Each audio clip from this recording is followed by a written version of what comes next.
Dude, this is gnarly. Let's go. Let's let's have some flashing lights. remember, you have to talk slowly. Talk slow. Oh yeah. He has a tendency of talking really quick. It's probably worth, and I don't know how well you can see this, but the 106, I think, was the thing that gave Tilt, I think, its most authentic sound. And interestingly, I do know that you've had some other interviews recently, and other producers have been talking about the 106. Certainly at the time, because it's an analog polysynth, and yeah, they were expensive, but they were a lot cheaper than they are nowadays. They've just got a really nice sound to them. And this was loads of different things, but the main thing that the 106 in Tilt Records is the main line in iDream. So the main synth line, the chords in that are a resonated pattern off here that then you could use the pitch bender on the 106, and you could actually send MIDI to that so that you could use it as a filter. So all the filter sweeps where it builds up and builds down, you could draw that in MIDI and you could assign it to this. The Juno 2, which my poor Juno 2 here has actually got a broken key, but it will get replaced. I've got the key. The Juno 2, the poor thing, stupidly, I dropped a keyboard on it. The Juno 2 we used for some pads in the early stuff, so some early Parks and Wilson stuff, but we also used it for a few bass sounds. But what I would say is most of the stuff we did at the time, even if it was off a synth, we would then sample it. So depending on what it was, if it was like a keyboard line like that, I'm not going to play it, so I'll have to wire it up. But if it was the main line on iDream, it would probably run completely live off the synth. If it was maybe a bass sound, to keep it nice and tight and punchy, we would potentially, depending on the track, sample single notes off so we'd make the sound on the synth, then sample it as a note, and then play it back off a sample, because it gives you so much more flexibility. Things like envelopes are loads more snappier on samplers than they are on a thing. This JX3P, I think they've only ever used it on one Tilt record, and it was Places maybe, or Spirits, one of the very, very first ones, and it's there's like a sort of polysynth sound on it, and it was just a fifth, and that was definitely sampled. So those, the other thing here, we didn't actually use this, is a DX27, which is the bigger keyboard version of a DX100, which is the Yamaha synth famously used on all the Detroit techno things. So, that was kind of an inspiration from people like Kevin Sorensen and Juan Atkins and those guys, and Mike Banks that we mentioned earlier. But the famous preset, and this actually is a preset on here, is solid bass. And again, on iDream, the bass noise is solid bass on iDream, but that's a sample. It's not actually, because we didn't have this keyboard at that point in time. So that's sample of solid bass. And actually, if you listen to it and you're a real geek, you can hear the squeak that you get off an Akai sampler when you sample bass sounds. It's got that eek, which works brilliantly, actually. It's absolutely perfect for that. 101, you can tell them this, Mick. What we use 101s for? Bleeps. So Mick continually say to me, we want that like boop sound, for want of a better phrase, and you'll hear that across quite a few Tilt tracks. I was obsessed with Sonar. You were obsessed with Sonar, actually. Wow, that's sick. Well, you were obsessed with bleeps, and I think that is because, and I'm going to speak for you here, Mick, you are a massive fan of LFO, aren't you? So that particular track has got like a bleep sound in it, and that Leeds techno, that whole genre actually that came from Leeds. The 101 was great for that. We use this on iDream as well. I think it's on Rendezvous, not on Orpheus and stuff like this. So more of the proggy, trancey stuff. Yeah. Some of the bleeps on that. I don't think we use it for any other lead sounds. Should we go that way? So unfortunately, and I don't know if this is, we won't get into Behringer clones. I don't want to have any of those sort of arguments. Whatever people say in chat, like they're cheap, they sound all right, whatever, it's not 2,000 quid. My poor old TB303, I'm not going to throw any blame here because I'm not that kind of guy, actually got broken in the session for Rendezvous because, and it's my fault, I left it on the floor underneath the keyboard. So it was basically like, underneath one of the things, and it got trodden on basically, and the motherboard snapped in half. But the 303, so it got killed. It was dead, unfixable, unfortunately. But 303s we used quite a bit actually on but not as that standard 303 thing. I think What's This is probably the clearest example. That's on Dark Science EP, yeah. That's like the clearest example of using an actual 303 as a 303 sound. Like I say, we occasionally would just sample it if we didn't want a 101 for a bleep thing. Maybe just take a single bleep off that. It's probably worth going down here, Mick, even though it's a little bit low. These two Akai samplers are 6000s, which actually we only really used towards the later, from maybe whenever they came out, 99, 2000. So like the late stuff, I think Orpheus maybe we did on these. But Akai, the Akai samplers were like the mainstay of everything that we did. So we started off on 1000 S1000s, two of them. So any early Tilt record, the stuff we were doing with John and all those sorts of bits and bobs, Akai samplers were like just the key in everybody's studios.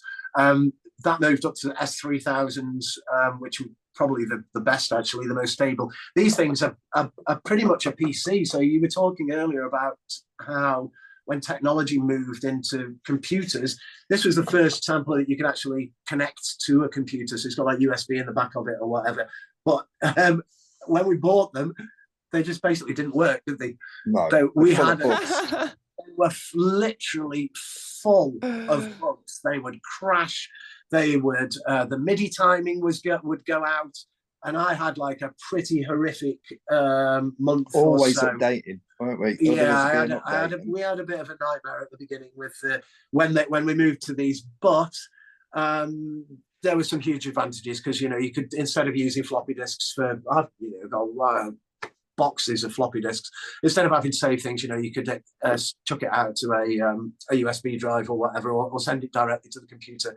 So, but the Akai samplers, I think, such a big part. We have skipped drum machines. Again, this is Behringer clone. I've never actually owned my own 909, but when we did iDream, the original iDream, the drums on that are from an actual 909. I think we took some samples off it. Maybe the kick was run live. I can't remember. It was a very long time ago. But the 909s definitely we used a lot. We obviously sampled 808s and stuff like that. But again, I never actually owned one of those. But yeah, there was a 909 in Bass Room, and that got used for the early stuff. So anything from around like 94 probably was straight off a 909 itself. And then maybe down here, Mick. So I mentioned the Pulse earlier. These are lovely. Again, another analog mono synth, invisible Rendezvous. You'll hear the sound in there. I think it's used on Children as well. So great for those, like, they sound like acidy, proggy mono arpeggiated things. And I've got a feeling as well that we might have used it for the bass on Orpheus. Like growly sort of bass sounds. Mick owned the Pulse, didn't he? Yeah, this wasn't mine. This is the Pulse. That was Mick Wilson's, but I picked one up since because I love it. Yeah, it's a really lovely thing. And actually, the JV 1080 here, this Roland bit of kit, pianos. So you get Children. The piano on Children, I think, is off that. Yeah. We used these a lot. We used it for some strings that we wanted to sound like more typical orchestrally strings or high string, held high string sounds, not really sweepy or warm stuff. It's very similar to the JD 990 that John Graham had, and the JD 990 is the lead sound on Rendezvous, and John spent ages making that sound. hope you don't mind here, John, but Quiver used the 990 a lot for like bits of percussion sounds, and he would spend ages making his own presets in the 990 and then bring it in. But this is similar. So the JV 1080 really we just use for pianos and the odd string bits. And then down here, that's the Korg M1. We didn't really use, we didn't have this at the time, but the famous organ bass off Familiar Records, but that's on Children, is a sample off a Korg M1, but that's something we've purchased since. And I think there's the actual Cheetah MS6 we used on something, but I can't for the life of me think what, but we definitely have used it before now. Right, we're nearly there. There's quite a few bits of things in here. Sorry for all the mess again. It's we like to say we're mid. Right down at the bottom down here, this Nord lead.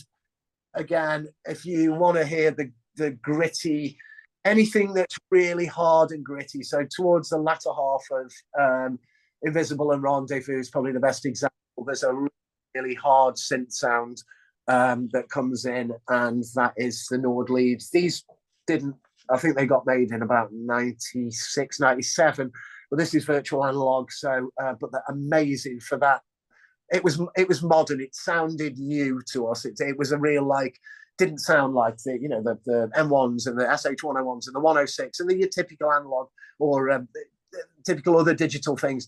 This thing had like real grit, and that lead synth sound was we used on a few bits and bobs or variations of it.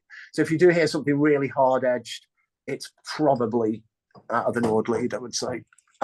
And then finally, it's probably worth mentioning, it's on the other side of it. I'll tell you what you could do. You could show some of the compressors. And oh, yeah. I mean, okay. I mean, I haven't used these for absolutely donkeys because we tend to do these. They were a big part. But they were a big part. Yeah, so believe it or not, at least it's 3630s, which are like, or were cheap. It was like 130 quid or 150 quid each. Famously, though, used by Daft Punk. So that Daft Punk compression sound that really, what was that, 94, 95, whenever that came out, the 3630 is great at sounding not great, if that makes a sense. It's not like a warm compressor. It's not something you're going to put on a vocal because you want it to sound nice, but it bangs. It absolutely slaps. So we would use two of these. One would go across the master, and I only really used to tickle them. Like I didn't. It was literally 1-2 dB of compression. I would hardly touch them on the master. The other one we'd probably have a kick drum and maybe a bass or a stab or something we wanted to make punchy. So you'd have the stereo mix going across one, and then we'd use the other for two mono things, whatever. And then this is a 4-channel gate, which again, because it's analog, it was noisy. And then there's two other bits of kit in here that's probably actually worthwhile talking about. The SPL Vitalizer is another big part of our sound. Has this got power yet? Big part of our sound. We would use that for widening stuff up a bit. And actually, it's got a really lovely bass enhancement. You can do this on plugins nowadays, although I've got to say that there's just something about the actual devices that work great. And then effects. Reverbs, we didn't use them. Bro, that's so sick. This boss was a little bit later, but these actually two little Yamaha things were designed as guitar effects processors, but we use these literally all the time as delay lines. So I'd probably have like a dotted delay on one, and then a stereo delay on this. I used to use this for like a flanged or a phased delay for the boss thing. And then, like I say, John would often bring in some other effects units. So we'd have some other bits and bobs that we would throw in the mix on top of that. Yeah. And then up here, there's a DBX subharmonic synthesizer that I've just rebought because that was originally in Bass Room in the studio where the first iDream was made. And that thing, I think is on the kick drum for quite a lot of the very early Tilt stuff, and probably on Believe in Me, the Quiver track as well, I'm guessing, because we used to run kicks through that. It basically just boosts up anything really, really like low frequency. So as Mick was saying earlier, if you want something to work in a club, not like listening to music like you do on a phone nowadays, we would make it to for the clubs. We'd make it because we wanted it to sound massive on a, you know, on a system that would go down to what, 10 hertz or something like that. So the subharmonic synthesizer was absolutely amazing for that. Mick, just spin around to that, to the. I know you can't see really, but this Trinity down here, both me and John and Mick, I think, all had a Korg Trinity or a Triton or one of the three, which are pretty much the same things. The Trinity was used, and we use this load. So the strings, Wow. the strings and the sweeps, anything, all those big whooshy, lovely, amazing. I mean, it's digital, but it sounds amazingly warm. But those big whooshy string sounds on loads of the tilt and quiver records are from a Korg Trinity, and occasionally it might be a piano or a bespoke noise, but mainly that was like the string thing on it. And yeah, great for that. And how we do that is because obviously you don't just want to use presets, because if you use a preset and you're trying to make innovative new music, there's some classic sounds. You know, solid bass is a classic sound and it works because it's a classic sound. But if you're trying to push the boundaries and you want to make like a new string sound, what we would do is we would spend potentially like, I don't know, an hour, maybe more, just sitting there and layering and working on the sounds, so tweaking them and going, okay, let's take this part of it out, let's filter this section of it out, let's change it to this particular way, so that sound was, you know, unique to that track, even though it's from the same keyboard that potentially had been used on a different track. So we definitely were not ones for just going, you know, preset 01 or whatever and using that sound. But yeah, and I still use this. This is you know, control the keyboard. I still use this to this day. Great thing. Lovely. That's about it, I think. Dude, that was sick. Thank you so much. Actually, I can't not talk about my speakers, only because you'll have to take the front off. I have to talk about my speakers because and big up to ATC. ATCs are, oh my god, and Mick are like they're covered in dust actually. So have always been what we've used. So I didn't have these 200s. All of the tilt stuff was done on a pair of 100As. Mick Tilt did some other bits. I think when you did, what's the stuff you were doing, Andy? They were done on 150. I think so. Were they? And I think that as well, some of the studios that we might have worked in had 150s, which are kind of the mid-size, so they go up, you know, like a 100's like half of that, and then the 150's got a 15-inch. Then the 200's got two 12 inches. But for me, and I think for all the guys, we would say the reason that these have been brilliant is because if what you're hearing, you know, is accurate, then you can trust in what you're hearing, and that's like a really important part, I think, because we would know if it sounded right that minute that we put it down, that minute that we hit stop on the DAT machine, and we didn't talk about, but you know, DAT machines, the minute we hit stop, that when we played it back, it's going to work, it will translate, and that's just down to the speakers. And I've been incredibly fortunate to, one, find them, and to be able to, at the time, put the money in to do that early. So if there's any producers out there, and you don't have to have crazy speakers, you know, but just get a pair of speakers, you know. I think it's so important to find some speakers that you can trust. It doesn't matter what they are, but find them, trust them, learn them, and then it will just help your mixes translate. Because if we just know, don't we, mate? We know it sounds right. We know when we take it away what it's going to sound like. Cool.